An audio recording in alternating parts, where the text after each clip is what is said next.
తెలంగాణలో ప్రైవేటు ఉన్నత విద్యా సంస్థలు కీలక నిర్ణయం తీసుకున్నాయి. బకాయిల కోసం ప్రైవేటు కాలేజీలు సమ్మెబాట పట్టనున్నాయి. ఈ నెల 12లోగా బకాయిలు చెల్లించకుంటే 13 నుంచి సమ్మె చేయాలని నిర్ణయించాయి. ఈ నెల 12లోగా 1000 కోట్లు చెల్లించి మిగిలిన బకాయిల చెల్లింపుపై క్యాలెండర్ ఇవ్వాలని డిమాండ్ చేశాయి. లేదంటే సమ్మె తప్పదని హెచ్చరించాయి.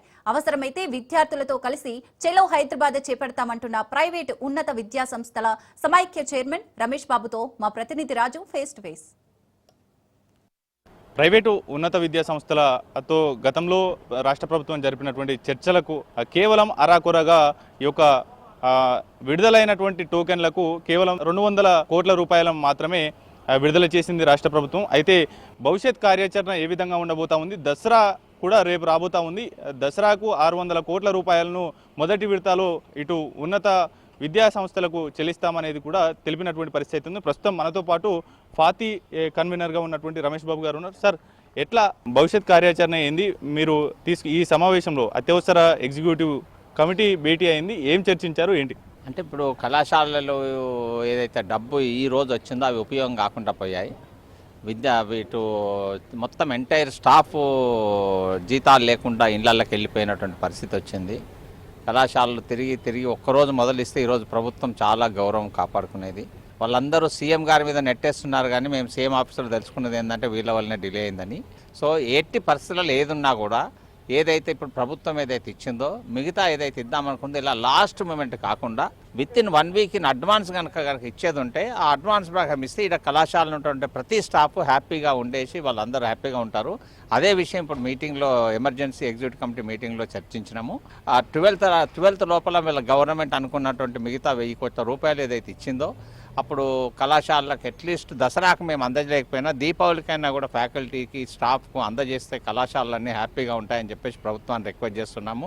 ఒకవేళ 12th లోపు కనుక జరగకపోతే 13th నుంచి స్ట్రైక్ పోదామని చెప్పేసి అందరు మెంబర్స్ యునానిమస్గా డిసిషన్ తీసుకున్నారు. దాని ప్రకారం ఏ రకంగా జరుగుతుంది, కార్యాచరణ ఎలా ఉంటుంది, స్ట్రైక్ ఎలా ఉంటుంది, ఆ రూపాంతరం అంతా ఎలా చేద్దాము అని చెప్పేసి ఏదైతే ఉందో నెక్స్ట్ 2-3 డేస్ లోపల అనౌన్స్ చేస్తాం. సార్, సీఎంతో కూడా భేటీ అయ్యేటటువంటి ఛాన్సెస్ ఏమైనా ఉన్నాయా?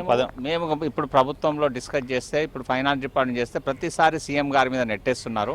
సో అందుకే కళాశాలలందరూ కూడా బాధతో వాళ్ళు ఏమనుకున్నారంటే ఇంత అంబిగ్విటీ కళాశాలల విషయంలో ప్రభుత్వంలో ఎందుకుంది, అసలు సీఎం గారే కనుక వచ్చేసి ఒక్కసారి మా అప్రహెన్షన్స్ అన్నీ కనుక తొలగించేస్తే మనం హ్యాపీగా ఉండొచ్చు కదా.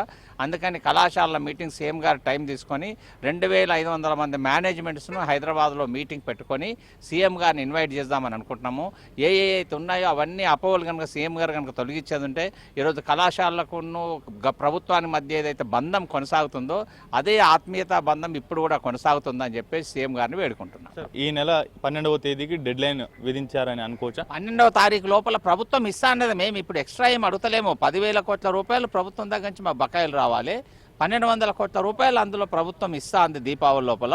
ఆ 1200 కోట్ల గురించి ఇప్పుడు దసరాకు జరిగినటువంటి ఒక లేట్ జరగకుండా వెళ్ళిన అడ్వాన్స్ ఇవ్వాలని చెప్పేసి ప్రభుత్వాన్ని కోరుకుంటున్నాం. ఇచ్చినటువంటి 200 కోట్ల రూపాయలు ఎన్ని కాలేజీలకు చెల్లించారు? అన్నిటికీ కూడా వాళ్ళైతే ప్రామిస్ చేశారో ప్రామిస్ ప్రకారం ఇప్పుడు డబ్బులు వచ్చేసింది. ఆ డబ్బులు వచ్చిన పోను మిగతా డబ్బులు ఏదైతే ఉందో ఇలా ఇప్పుడు వచ్చి కూడా నిరుపయోగంగా అయిపోయింది. ఈరోజు బ్యాంకులకు వచ్చేస్తున్నాయి డబ్బులు, కొన్ని కళాశాలకు రాలేదు.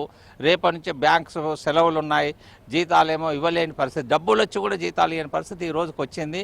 ఆ కళాశాలల్లో స్టాఫ్ అంతా డిసప్పాయింట్మెంట్ మూడుతోనే ఉన్నారు. దసరా అనేది మిగతా వాళ్ళందరూ బాగా జరుపుకోవచ్చు. ఈరోజు కళాశాలలో ఉన్నటువంటి సిబ్బంది ఎవరైతే ఉన్నారో తెలంగాణ రాష్ట్రం మొత్తంలో కూడా చాలా అన్హ్యాపీనెస్తో ఉన్నారు. ఇది ఓవరాల్గా అక్టోబర్ 12వ తేదీ తర్వాత నిర్వధికంగా సమ్మెకు వెళ్తాం. ప్రభుత్వం కనుక స్పందించి ఈ యొక్క 12వ తేదీలోగా ఇస్తామన్నటువంటి ప్రస్తుతానికి 200 కోట్ల రూపాయలను ప్రైవేటు కళాశాల యాజమాన్యాలకు ప్రభుత్వం చెల్లించింది. అయితే మిగిలినటువంటి 1000 కోట్ల రూపాయలను కూడా వెంటనే ఈ యొక్క 12వ తేదీలోగా చెల్లిస్తే కనుక ఇటువంటి సత్సంబంధాన్ని కొనసాగిస్తాం. లేదంటే కనుక సమ్మెకు వెళ్తాం. వివిధ రూపాల్లో కూడా సమ్మె పోరాటం చేయబోతా ఉంది. సమ్మెను కొనసాగిస్తామనేటటువంటి ధోరణిలో కూడా చెప్తున్నటువంటి పరిస్థితి ఉంది. మొదట ఈ యొక్క సీఎం ఈ యొక్క కళాశాలల యాజమాన్యానికి ఒక అష్యూరెన్స్ ఇవ్వాలి, ఉన్నటువంటి అపోహలను కూడా తొలగించాలనేది కూడా వారు కోరుతున్నటువంటి పరిస్థితి ఉంది. కెమెరా పర్సన్ భరత్తో రాజు, రాజ్ న్యూస్, హైదరాబాద్.